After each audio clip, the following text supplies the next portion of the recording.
Indian post office, हर एक Indian इस government organisation के बारे में तो जानता ही है। ट्रेडिशनली जो हम इंडियन पोस्ट ऑफिस को सिर्फ लेटर पोस्ट करने के लिए यूज़ करते थे, आजकल एक बहुत अच्छा इन्वेस्टमेंट ऑप्शन भी बन चुका है। अगर मैं बात करूँ, जो भी इन्वेस्टमेंट ऑप्शंस होते हैं इंडियन पोस्ट ऑफिस में, वो सेफ होते हैं and backed by government of India होते हैं। तो अगर आपको लॉन्ग टर्म वेल्थ क्रिएट करनी हो, या फिर आपको मंथली इनकम प्लान्स में इन्वेस्ट करना हो, या आपका शॉर्ट टर्म आपको अपने फंड्स पार्क करने हैं, तो हर एक पर्सन की डिफरेंट नीड्स के अकॉर्डिंग डिफरेंट प्लान्स आप लोगों को मिल जाएंगे इंडियन पोस्ट ऑफिस की स्कीम्स में। तो आज की वीडियो में हम ऐसी ही 3 पॉपुलर पोस्ट ऑफिस स्कीम्स के बारे में डिस्कशन करने वाले हैं जो आपके लिए काफ़ी बेनिफिशियल हो सकती है। एंड ये इन्वेस्टमेंट ऑप्शंस काफ़ी सेफ है क्योंकि यहाँ पर मार्केट रिस्क इन्वॉल्व नहीं होता है। So let's start today's video and आप लोग इस वीडियो को एंड तक देखिएगा ताकि आप लोग भी अपने लिए सेफ इन्वेस्टमेंट ऑप्शंस में इन्वेस्ट कर सके। नंबर 1 इज PPF यानी कि पब्लिक प्रोविडेंट फंड। इसमें ऐसे लोग इन्वेस्ट कर सकते हैं जिनकी रिस्क एपिटाइट काफ़ी कम होती है एंड जो लॉन्ग टर्म के लिए अपने पैसे को पार्क करने का सोच रहे हैं। अगर मैं मिनिमम इन्वेस्टमेंट की बात करूं तो एनुअली आप मिनिमम 500 रुपीज़ लगा सकते हो एंड मैक्सिमम 1.5 लाख रुपीज़। अगर मैं टैक्स डिडक्शंस की बात करूं तो 80C के अंडर आपको 1.5 लाख की टैक्स डिडक्शन मिलने वाली है और साथ में जो मैच्योरिटी पे अमाउंट मिलेगा वो भी टैक्स फ्री रहने वाला है। टेन्योर की अगर बात करूँ तो 15 ईयर्स का लॉक इन रहने वाला है जिसको आप एक्सटेंड कर सकते हो इन मल्टीपल्स ऑफ 5 ईयर्स। अब मैं इंटरेस्ट रेट की बात करूं, करंटली PPF पर 7.1% पर एनएम का इंटरेस्ट रेट लग रहा है, तो इसीलिए ये इन्वेस्टमेंट ऑप्शन काफ़ी अट्रैक्टिव हो जाता है ऐसे इन्वेस्टर्स के लिए जो सेफ इन्वेस्टमेंट करना चाहते हैं, वो भी लॉन्ग टर्म के लिए। नंबर 2 इज सुकन्या समृद्धि योजना। ये स्कीम बेटी बचाओ बेटी पढ़ाओ की स्कीम के अंदर थी जो प्रधानमंत्री ने 2015 में लॉन्च करी है। अगर मैं बात करूँ मिनिमम इन्वेस्टमेंट की तो 250 रुपीज़ एनुअली आप इन्वेस्ट कर सकते हो, मैक्सिमम 1.5 लाख की इन्वेस्टमेंट रहने वाली है। मैच्योरिटी पीरियड की बात करूँ तो 21 years from the account opening और 18 ईयर्स ऑफ एज जब भी मैरिज के लिए पैसा चाहिए, तो आप इनमें किसी भी ऑप्शन में अपने पैसे को विड्रॉ कर सकते हो।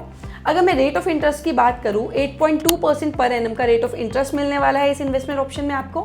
साथ में बात करूँ तो गवर्नमेंट बैक्ड है ये सिक्योरिटीज़। अगर मैं बात करूँ इन्वेस्टमेंट की तो अगर आपकी गर्ल चाइल्ड 10 साल से कम की एज में है तब आप इस स्कीम में इन्वेस्ट कर सकते हो और कंट्रीब्यूशन आप 15 ईयर्स तक डाल सकते हो। अब मैं बात करूँ टैक्स एग्जम्पशंस की तो 80C के अंडर 1.5 लाख की टैक्स एग्जम्पशन मिलने वाली है और मैच्योरिटी पर सारा इंटरेस्ट और जो भी आपको अमाउंट मिलेगा वो टैक्स फ्री रहने वाला है।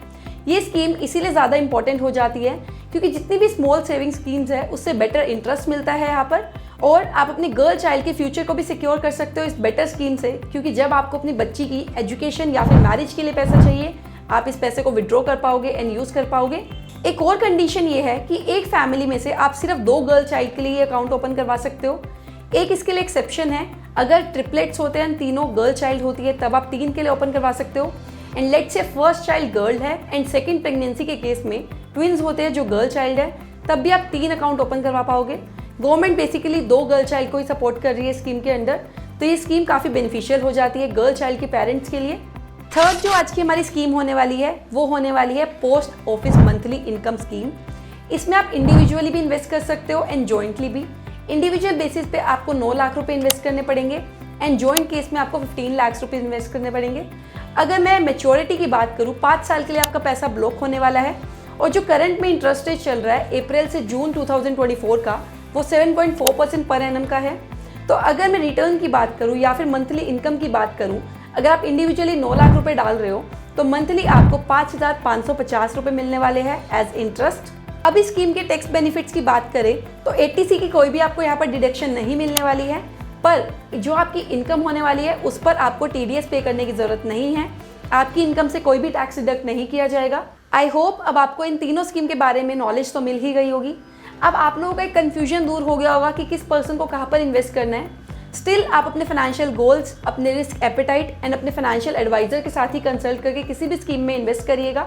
ये एक एजुकेशनल वीडियो है। अगर आपको और डिटेल्स चाहिए इन स्कीम के बारे में तो आप अपने नियरेस्ट पोस्ट ऑफिस को विजिट कर सकते हो एंड इन स्कीम्स में इन्वेस्ट कर सकते हो online as well as offline. आप ऐसे ही इंपॉर्टेंट वीडियोज़ के लिए मेरे चैनल को सब्सक्राइब कर लीजिए एंड बेल आइकन को हिट कर दीजिए ताकि आप कोई भी नोटिफिकेशन मिस ना करो। अगर आपको ये वीडियो अच्छी लगी है तो लाइक करिए एंड इस वीडियो को मैक्सिमम लोगों के साथ शेयर करिए ताकि वो लोग भी आज इन्वेस्टमेंट स्टार्ट कर सके। I will see you in my next video. Take care and bye bye.